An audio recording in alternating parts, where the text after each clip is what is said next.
역대상 16장 7절에서 22절까지의 말씀입니다. 이스라엘은 아브라함 때부터 이방 민족들 사이에서 유랑하고 구출되기를 반복했습니다. 다윗은 과거 유랑 생활에서 고통받던 조상들을 구원해 주신 분이 여호와 하나님이라는 사실을 알고 있었고, 그분의 구출과 구원은 시대를 넘어 유효하게 작용하고 있다고 믿었습니다. 믿음이란 자신이 어디에서 왔고 누구를 닮아가며 어디를 향해 가는가에 대한 확신입니다. 이것은 이 땅에서 유랑 생활을 극복해 가야 하는 신앙인들의 믿음의 여정에도 동일하게 적용이 됩니다. 내가 붙들고 있는 것은 무엇이고 그 확신이 어디에서 온 것이며 영원까지 유효한 것인지 돌아볼 필요가 있는 것입니다. 오늘 본문에 나오는 찬양의 가사들은 다윗의 시편인 96편, 105편, 106편에 기록되어 있습니다. 이것으로 보아서 다윗이 작사한 것을 찬양대가 노래한 것이라는 것을 알 수 있습니다. 다윗은 목동이었지만 노래하는 자였고 직접 연주하며 작사까지 했습니다. 다윗은 자신이 경험하고 조상들로부터 전해 들은 여호와께서 행하신 일을 만민 중에 알리기를 기뻐했습니다. 다윗은 특별히 아삽과 그의 형제들을 세워서 하나님을 찬양하도록 했습니다. 오늘 본문에서는 이렇게 다윗이 이스라엘 중에 찬양대를 세워 그들로 하여금 하나님을 찬양하게 한 것을 알려주고 있습니다. 이스라엘 백성은 하나님의 권능을 노래했습니다. 그들은 찬양 중에 애굽에서 종살이하면서 고통 가운데 부르짖는 그들의 기도를 외면하지 않으시고 이적과 기사로 그들을 해방시키신 하나님을 기억했습니다. 홍해를 건너게 하시고 밤에는 불기둥으로 낮에는 구름기둥으로 함께 해주신 하나님을 찬송했습니다. 역대기의 저자는 언약궤 앞으로 나와 하나님을 찾으라고 명령합니다. 하나님은 그의 능력을 구하고 찾는 자에게 보상하시며 실망시키지 않으십니다.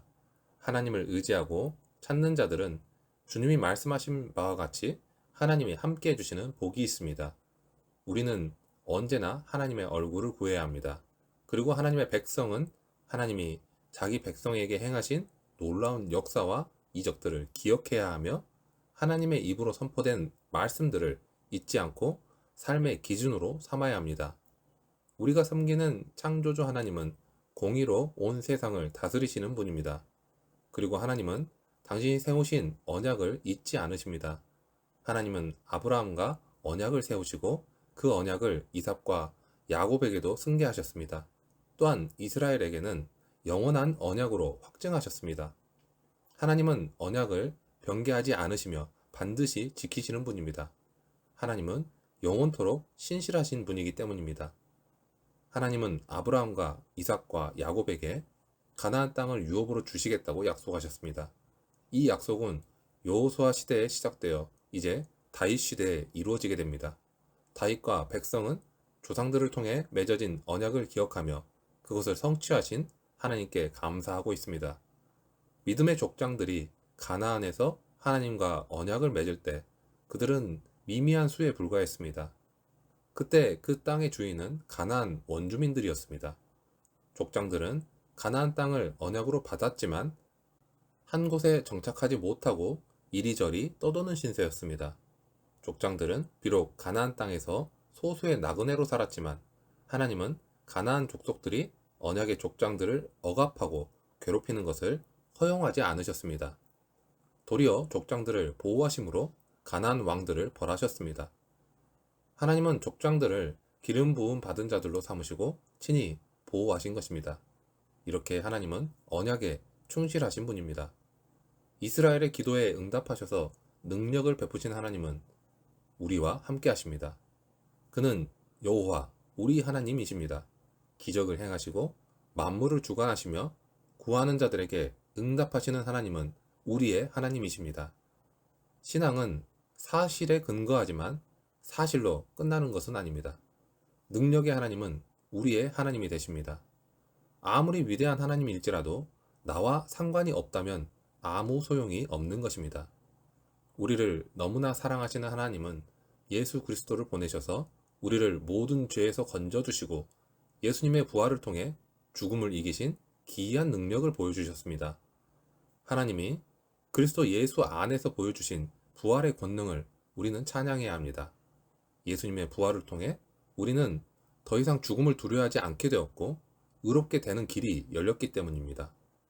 신실하심은 하나님의 성품 중 하나입니다. 우리는 다른 사람들과의 약속뿐만 아니라 자신과의 약속조차 제대로 지키지 못할 때가 많습니다. 우리는 매년 새해가 되면 항상 자신과 약속을 합니다. 그러나 연초에 세운 결심과 약속을 8월이 끝나가는 지금 완벽하게 이행하고 있는 사람이 얼마나 될까요? 그런데 하나님은 하나님이 하신 말씀에 변개함이 없으신 분입니다. 반드시 말씀을 이루시는 신실하신 분입니다. 이러한 하나님의 신실하심은 우리의 구원자이신 예수님이 이 땅에 오셔서 우리 죄를 위해 죽으시고 부활하심으로 완벽하게 실현되었습니다. 시편에서 다윗은 사울에게 쫓기는 가운데 자신을 보호하신 하나님을 주는 나의 은신처이시오니 환난에서 나를 보호하시고 구원의 노래로 나를 두루시리이다 라고 항상 노래했습니다. 하나님은 환난 가운데서 만나는 큰 도움이십니다. 지금까지 지내온 자신의 삶의 여정을 생각해 보시면 어떨까요? 얼마나 많은 하나님의 손길을 경험했나요? 고난의 한복판에 있는 우리의 기도를 들으시고 우리를 만나주신 하나님의 은혜가 얼마나 놀라운지 모릅니다. 우리는 모두 날마다 하나님의 도우심 속에 살고 있습니다. 우리가 당연히 여기기 때문에 간과하는 하나님 아버지의 보살피심을 우리는 기억해야 합니다. 하나님의 도우심에 감사하며 예배드려야 합니다. 죽음을 이기신 부활의 권능으로 지금도 역사하고 계시는 살아계신 하나님은 찬양을 받기에 합당하신 분입니다. 그분은 항상 우리에게 신실하게 행하셨습니다. 영원히 변치 않는 약속을 주시고 그것을 이루십니다. 우리가 그러한 하나님의 신실하신 도움 속에 살고 있음을 기억하면서 오늘도 하나님을 예배하고 찬양하는 하루를 보내시기를 축원합니다.